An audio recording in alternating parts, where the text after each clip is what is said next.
We're going to discuss the results of the world's largest ever collaborative journalistic enterprise involving more than 600 different journalists across 150 different media outlets in 117 countries. It is called the Pandora Papers, and like the Panama Papers and other massive financial leak investigations before it reveals a lot more than we knew before about the behind the scenes shady financial activities of some of the most powerful and rich people in the world, including 35 world leaders. That includes current and former presidents, prime ministers, and heads of state, more than 100 billionaires, celebrities, rock stars, business leaders, many of which have a shared interest, and that is using shell companies to hold luxury items like property and yachts, as well as incognito bank accounts, Picassos and Banksies and all that stuff. And so what they found totaled $11.3 trillion in money being held in these offshore accounts. This is, that's a result of a 2020 study. We're now seeing some of whom is putting that money into those accounts.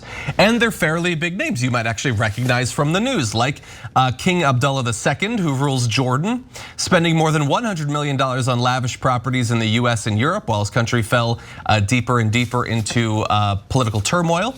That includes a mansion in Malibu, California, and 3 houses in Belgravia in central London.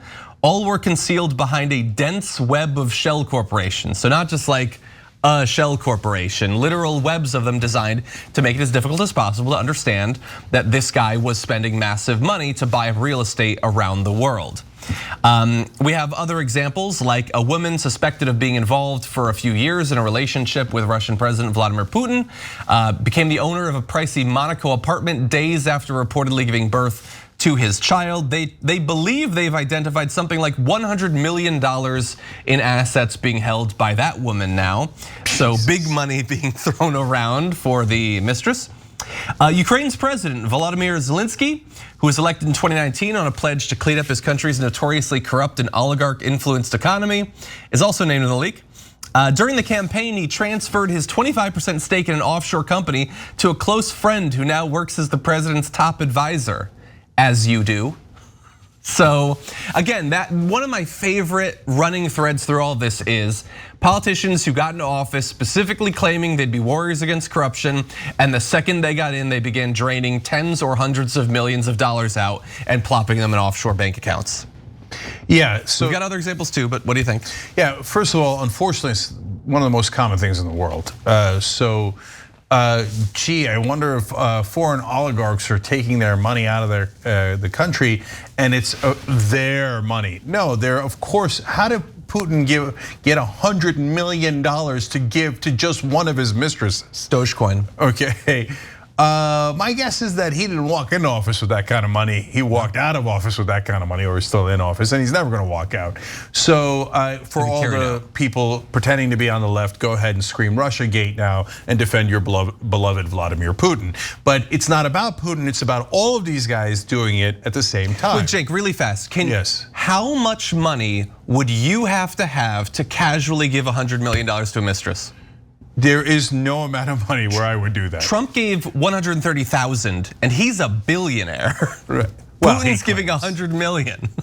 Yeah, no. Putin. Look, there are credible reports that Putin is the richest man in the world, even more so than Bezos. Why? If you have access to the treasury of one of the largest countries in the world, and you have complete power in that country, knowing humanity, any person, let alone a guy like Putin, would rob the country blind. And it appears that's exactly what he's done. Again, it's not just about Putin. There's Turkish billionaires in there, as usual, right? And there's kings and all these other folks, right? Yeah.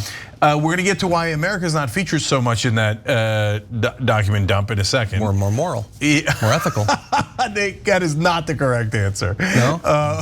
In fact, it's the opposite. But I wanted to say one thing about King Abdullah before John gives you more info.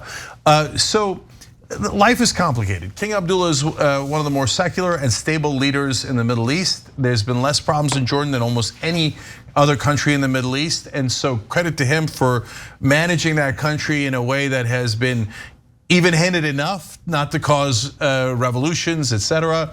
And he is more forward-thinking, and he has given more power, a little bit more power to his own people. But is he going to take some of the people's money and call it his own?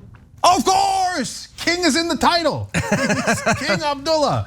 So like when we're all shocked and chagrined, the king is taking the country's money? Yeah, of course he is. Is he gonna hide that he's got a house in Malibu?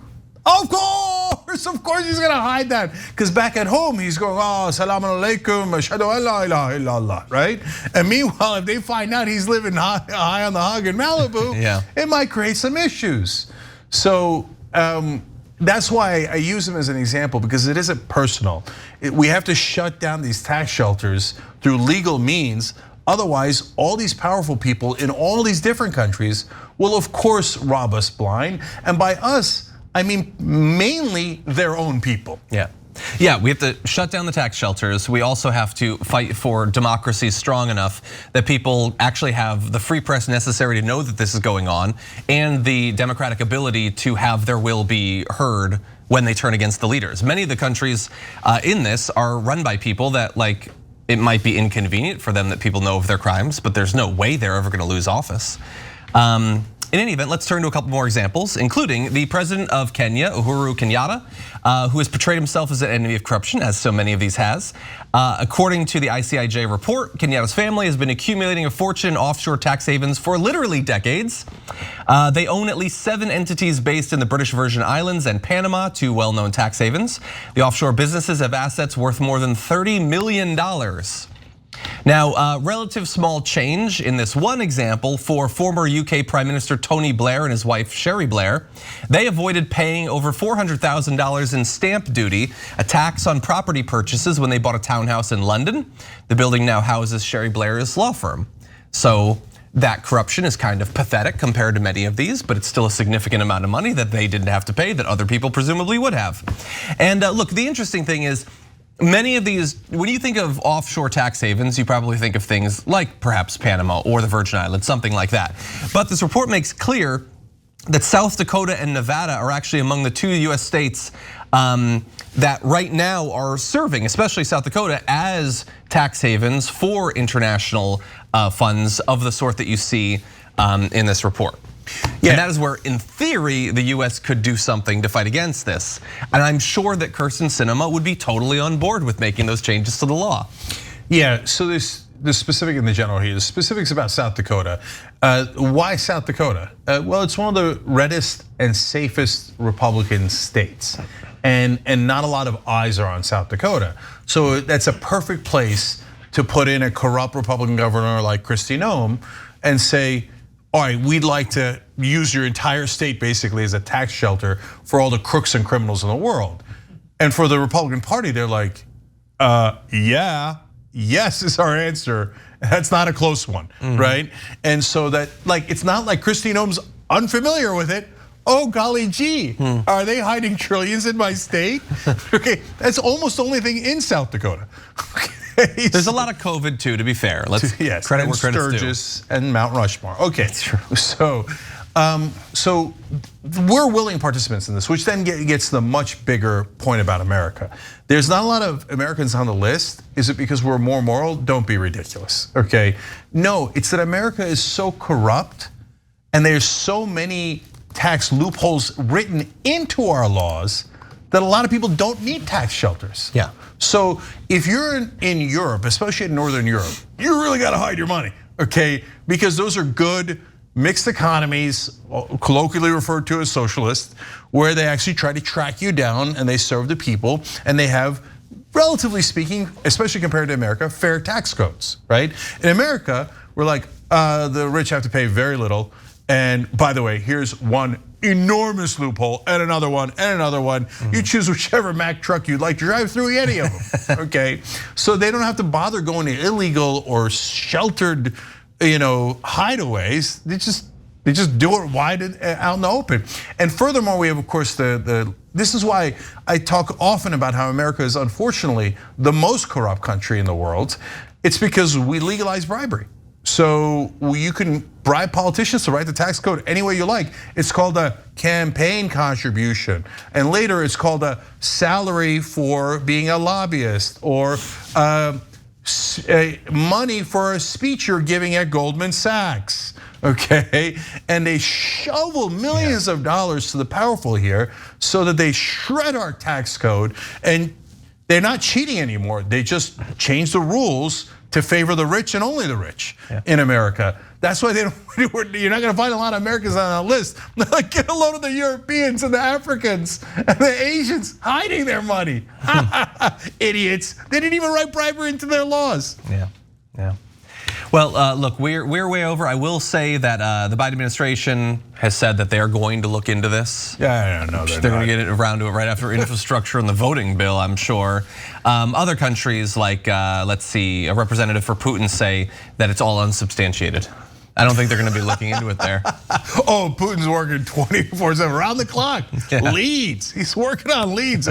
I mean, we're all looking for the guy that did this. Right, they haven't slept all night looking for leads in Putin's government, or in the king's government, or in anyone else's government. Blair is going to be shocked and chagrined. Yeah, and by the way, one of our members is 100% right, and I just wanted to say, Irene wrote in, these journalists are heroes, hashtag Pandora Papers. That's exactly right. This is what journalism looks like.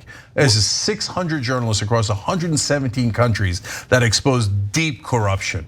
American journalists, you could learn a thing or two from these real journalists being super brave across the world. Thanks for watching The Young Turks, really appreciate it. Another way to show support is through YouTube memberships.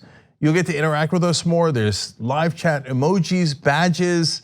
You've got emojis of me, Anna, John, JR, so those are super fun. But you also get playback of our exclusive member-only shows and specials right after they air.